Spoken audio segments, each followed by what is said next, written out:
Selamat datang di podcast Nusantara Refleksi.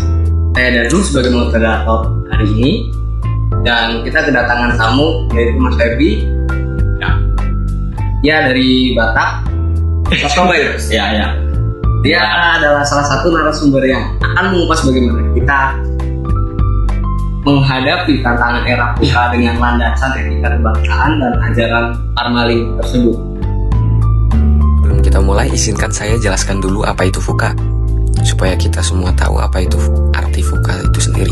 Nah, VUCA itu adalah singkatan dari 4 kata yang ngabarin dunia kita sekarang yang bikin pusing tapi harus kita hadapi, yaitu ada volatility, uncertainty, complexity, dan ambiguity.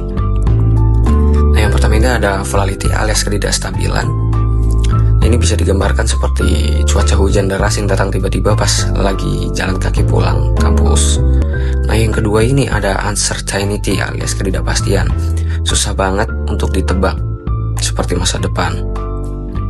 Nah, yang ketiga ini ada complexity alias kerumitan. Kerumitan di sini sendiri itu seperti masalah yang sangat rumit karena saling menyambung gitu, seperti itu. Nah, untuk ambiguity ini itu lebih ke ketidakjelasan, seperti berita hoax gitu. Salam sejahtera untuk pendengar semuanya. Senang bisa berbagi wawasan hari ini.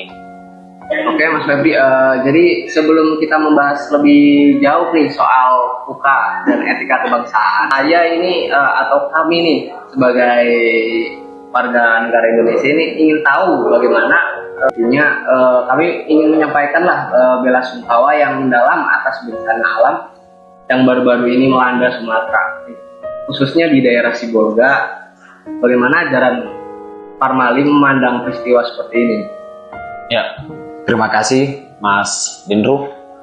Kita turut berduka cita atas bencana yang menimpa saudara-saudara kita yang berada di Sumatera, Sibolga, Barus, atau itu di Tapteng, Tapanuli Tengah. Dalam ajaran Parmalim, bencana alam selalu menjadi pengingat akan keterhubungan manusia dengan alam dan Tuhan. Ajaran tersebut mengajak kita untuk menerima dengan lapang dada, menguatkan solidaritas, serta meningkatkan rasa empati dan gotong royong untuk saling membantu. Begitu, Mas Dendro. Jadi bersikap bela sungkawa tidak hanya soal berduka, tapi juga memperkuat ikatan sosial dan kebersamaan, begitu ya? Ya, betul sekali. Ini adalah bentuk nyata etika kebangsaan dan kemanusiaan. Di tengah dunia yang serba tidak pasti seperti sekarang, menumbuhkan rasa saling peduli dan tanggung jawab sosial adalah kunci agar kita semua tetap kuat dan bersatu untuk menghadapi dunia. Baik, kita kembali ke topik utama nih. Era VUCA memang penuh ketidakpastian dan kompleksitas kan. Nah, bisa jelaskan dulu apa ajaran Parmalim itu dan bagaimana itu relevan dengan tantangan saat ini nih?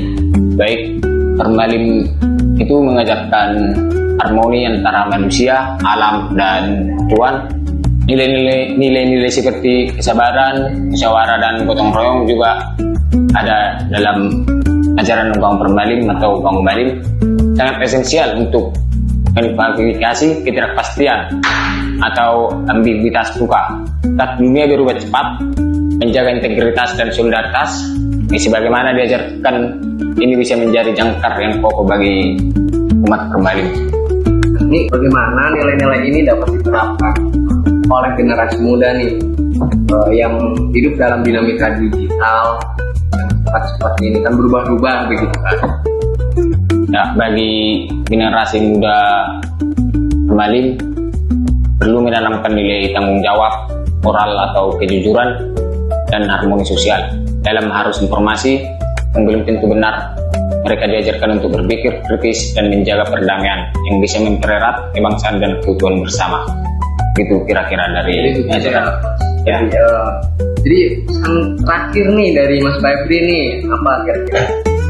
Ya, kalau dari saya pribadi pesan terakhirnya, kita jangan lupa bahwa akar budaya dan etika kebangsaan dari leluhur seperti ajaran Parmalim adalah kekuatan kita untuk melangkah dengan bijak di era VUCA. Bela sungkawa dan solidaritas bencana juga bagian dari itu. Semoga kita terus kuat dan bersatu. Oke, baik, terima kasih Mas Febri atas Sama-sama. insight berharga ini. Dan terima kasih juga untuk para pendengar, dan sampai jumpa di episode selanjutnya. Salam kebangsaan dan harmoni. Rahayu. Rahayu.